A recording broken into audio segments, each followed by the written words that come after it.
बिहार में विधानसभा चुनाव से पहले एनडीए में फूट की चर्चा जोरों पर है और बीते कुछ वक्त से जिस तरह के हालात एनडीए में दिखाई दे रहे हैं, उससे यह अंदेशा लग रहा है कि चुनाव से पहले एनडीए टूट जाएगा। सीट शेयरिंग और सीएम फेस को लेकर नीतीश कुमार पहले ही नाराज बताए जा रहे थे और अब जेडीयू ने अपनी 50 विधानसभा सीटों के लिए खास रणनीति भी बना ली, जो बीजेपी की परेशानी बढ़ा सकती है। तो क्या है पूरी खबर, जानने के लिए देखिए ये रिपोर्ट। बिहार में जल्द ही विधानसभा चुनाव है, लेकिन अभी तक एनडीए में सीट बंटवारा तय नहीं हो पाया है।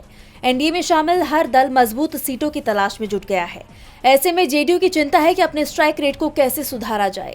इस बीच सीएम नीतीश कुमार ने बड़ा फैसला किया है, जिसके तहत उन्होंने 50 विधानसभा सीटों के लिए खास रणनीति तैयार की है और इनमें से ज्यादातर वो सीट हैं जिन पर पिछली बार चिराग पासवान और उपेंद्र कुशवाहा की वजह से जेडीयू उम्मीदवारों की हार हो गई थी। अब उन 50 सीटों पर जेडीयू इस बार खास तैयारी कर रही है। इन सीटों को जीतने के लिए पार्टी ने सभी पदाधिकारियों व प्रकोष्ठों को बड़ी जिम्मेदारी सौंपी है। पार्टी ने कई स्तरों पर समीक्षा के बाद इन सीटों की पहचान की है। 2020 के विधानसभा चुनाव में जेडीयू के लिए अपने ही पुराने सहयोगी चिराग पासवान के एलजेपीआर और उपेंद्र कुशवाहा की आरएलएम ने कई सीटों पर हार का रास्ता प्रशस्त किया। दोनों ने ही जेडीयू में सेंधमारी की थी, जिससे पार्टी को काफी नुकसान हुआ था। लेकिन नीतीश इस बार पहले से ही चौकन्ना हो गए हैं।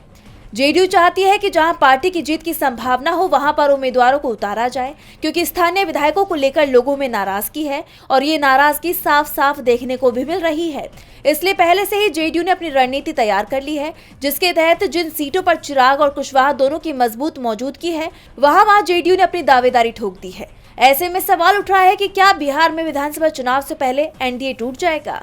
डीबी लाइव की रिपोर्ट।